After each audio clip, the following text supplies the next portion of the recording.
Hi YouTube, welcome back to Evan TV. I'm Evan. So I've done some whip videos recently, and I wanted to do a little video about poppers, or crackers, sometimes they're called. Now the best material I know of to make crackers or poppers out of is common baling twine. So if you live on a ranch, or you live near a ranch, where you can get baling twine, this stuff makes excellent poppers. Now I've been using Bill's whip here quite a bit recently, and it needs a new popper.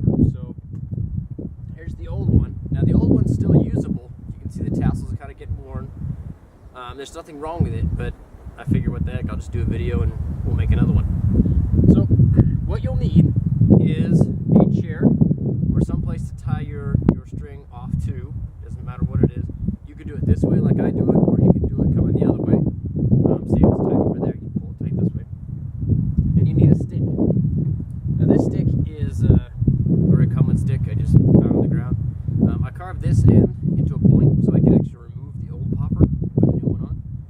But you know, it's just a stick. Ballpoint pen works really well.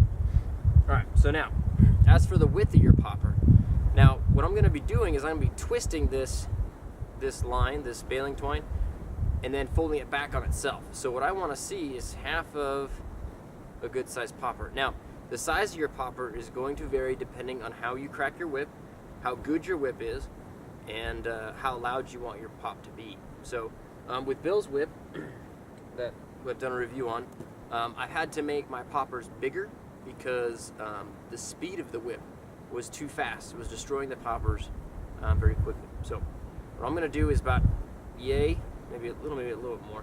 And this is why I like baling twine so much, is because I can choose an individual strand to add to what I'm going to make the popper out of. So what I'm going to do once I got it figured out is I'm going to separate it from the rest of the string.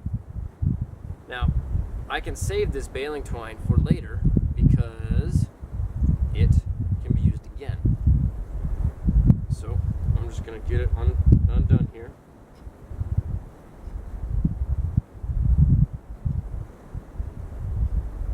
Okay, all undone. Now I'll drop the main part, pull out the part I just peeled off, put my stick on the end, and fold it over. Now if it has a curve in it, I like to do curve down on my fingers. And then I'm just going to take it and I'm going to be twisting the crap out of it. So twist, twist, twist. And you want it twisted up pretty dang tight. Now I'm also pushing against it, so I'm pushing out from my chair that it's tied to. We'll just twist. Now you notice it starts getting thin. Now what I like to do when I'm twisting it is actually kind of push that twist away from the middle, because I want the middle to be a nice loop so that I can put my popper on my whip on the fall. So I'm twisting. Now this is fairly easy to do. Typically I do this kind of thing when I'm sitting around, say talking to the owners of the ranch, or at home just watching a movie or something like that. Okay, now you know you've had it twisted enough when you can see it starts to create little bumps. So I'm going to separate from the middle, just like that. Now I'm going to pinch the middle, fold it back on itself, and then when I let it go, it's going to be twisted up. Now I'm going to do some extra twisting because I like to have my poppers nice and tight. Extra twist. And now you need your handy dandy pocket knife. In my case, I'm using a Opinel. It's like a $7 knife. These things are wonderful, by the way. And I'm going to cut it off. Now I still have my stick attached, so I'll cut my stick off.